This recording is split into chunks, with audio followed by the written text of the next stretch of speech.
So, according to the book of John in the New Testament of the Bible, then everything that was created by the Word. The Word being with God, but also the Word being God. The text reads, and the Word was with God, and the Word was God. So we see very clearly here the element of the two attributes making up the complete whole or holy one.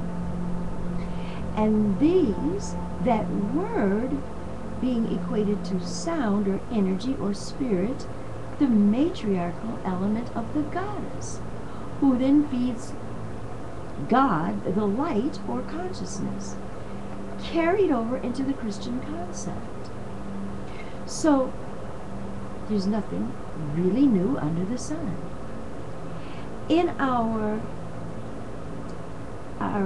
Western interpretation of the spirituality, however, that matriarchal quality has been obliterated. So we don't get that associated with the Holy Spirit. We just get the Holy Spirit with no gender applied. We get God the Father, but we don't get God the Mother. We get God the Light, and we get God the Word, but we don't get Father, Mother, God. So think of the psychological ramifications of that as it applies to us as human beings, light made manifest to represent itself in the world of form. Okay, if as it is within, so it is without, and as it is above, so it is below, if in fact, as it is in the heavenlies, or in the realms of consciousness and energy, so it is on earth or in the world of form, then that same notion needs to be carried over and under and overstood on the level of form. So if there is God consciousness light, the Father, and there is then God energy or spirit or sound beyond the Holy Spirit, but God the Mother, who gives the life to the light or the consciousness, thereby allowing that consciousness to express itself in form. So here we pick up the idea of the Trinity complete. God the Father, consciousness.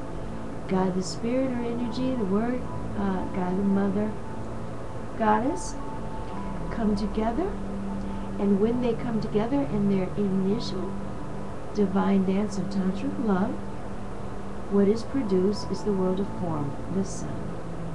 What is produced is life in the world of form, whole and complete, between these three attributes: light consciousness, sound energy spirit, form. Now, let's look at what happens when we don't carry this concept complete with our spirituality here into the world of form. Here in the world of form, the whole and complete one, the Holy One, is represented in dual.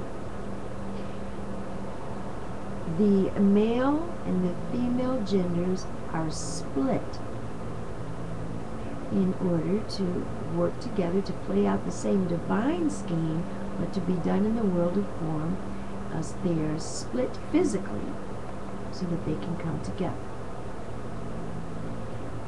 Now yet the male psyche still sees and feels itself as divine. The female psyche does not, because the matriarchal concept has been taken out of the whole concept. Now, we, as men and women, lose our ability to connect in a divine, sensual way. So that connecting force, that connecting life energy, which is sexual energy, loses its contact with divinity and becomes a notion of something evil, something selfish, something purely just self-gratifying, purely of the physical nature, not of the divine nature, because the divine quality of the matriarch has not carried over. Woman in the world of form cannot see herself as divine, so she sees herself as being a subject. She sees herself as property.